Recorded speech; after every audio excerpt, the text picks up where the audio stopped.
je suis essentiellement et viscéralement un homme de gauche. Enfin, je suis du côté des pauvres gens. Quoi. Bon, homme de gauche, mais qu'est-ce que pour vous, ça veut dire? Qu'est-ce que ça signifie, homme de gauche? Oh, ben ça c'est très clair. Vous savez, quand on nous dit aujourd'hui la droite et la gauche, ça signifie rien, ça signifie très nettement quelque chose. La droite, c'est l'argent maître. Et la gauche, c'est des gens qui essaient de substituer quelque chose au règne de l'argent. Or, le règne de l'argent, c'est quelque chose sous quoi nous sommes encore aujourd'hui. J'étais tellement frappé de trouver chez Mauriac, en 1963, un texte où il parlait de ce petit nombre de mains, dit-il, ce petit nombre de mains, entre lesquelles nous sommes tous, moi comme les autres, disait-il. C'est vrai, vous savez, il y a un petit nombre de mains qui décident de la politique mondiale. Eh bien, j'aime pas ça. Vous êtes indigné par la société et par le système social dans lequel nous vivons? Exactement. Tout à l'heure, je vous ai dit avec respect, puisque j'habite la Suisse, que c'est un pays capitaliste, et c'est parfaitement vrai.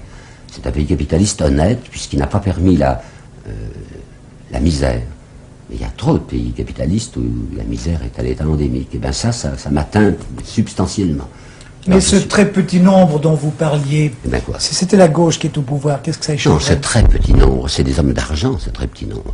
C'est la grande banque, quoi. On peut numéroter ça, vous savez, il n'y a qu'à regarder les conseils d'administration, on voit les mêmes noms qui reviennent. Je veux bien, mais je prends l'exemple, si vous permettez, de l'Union soviétique. C'est peut-être un très petit nombre qui, à l'heure actuelle, dirige l'Union soviétique. Mais bien entendu, c'est tout à fait vrai, et le drame de la Russie, c'est qu'elle a représenté une puissance d'attrait pendant longtemps, et que cette puissance d'attrait est complètement morte.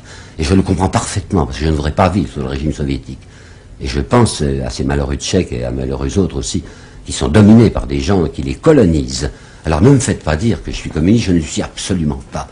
Mais je suis également indigné, vous entendez, également indigné par ce qui se passe du côté des communistes et ce qui se passe du côté de l'Occident. En particulier ce qui se passe du côté de l'Amérique. Alors là, évidemment, je suis, comme on dit, entre guillemets, de gauche. Je ne le nie pas et je me sens fiévreusement de ce côté-là. Peut-être même pas assez intelligemment, avec quelque chose en moi qui est plus fort que moi. Je suis de ce côté-là violemment, avec un parti pris déterminé. Et jamais rien ne me fera changer. Mais quand vous dites que vous êtes homme de gauche, vous entendez par là que vous êtes révolutionnaire?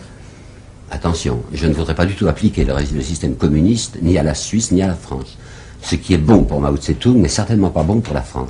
Mais je voudrais que mon pays et que l'Occident cessent d'être dominés par l'argent. Et ça, il y a peut-être moyen. Et vous souhaitez des transformations profondes de la société? Exactement. Je trouve que les fameuses structures économiques et sociales qui sont fondées sur le profit, sur la consommation, sont des structures fausses.